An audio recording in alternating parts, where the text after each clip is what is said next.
People say, yes, what's the difference? You know, the Bible's just another book. No, first off, that's wrong. The Bible's not a book. The Bible's 66 books. 40 different people wrote it. Over 1,500 years. There's never been a book like that in history. Ever. Does that make it the Word of God? No. It just means it's worth considering. Because there's never been a book like this. Gives you some reason to consider it over the others. Well, how about history?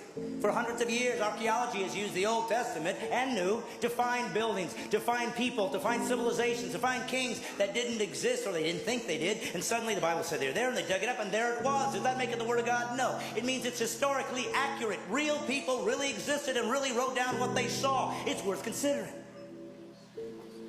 And then they said, we're going to have God show up, and lots of people said that. Lots of religions say it. Don't worry, we'll prove it as a rational God would do.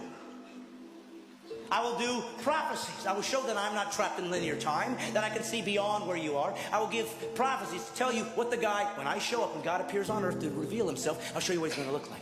Over 300 prophecies. And then a man showed up one day named Jesus. And he said, I'm that guy. And he fulfilled all 300 prophecies. That's impossible. People could say, well, yes, they just wrote it afterwards and filled it all in. But we know that the first Greek translation of the Old Testament was done 250 years before Jesus was born.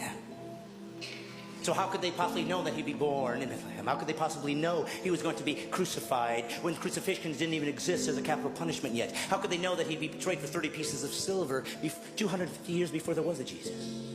Does it make it the Word of God? No, but it's starting to get close.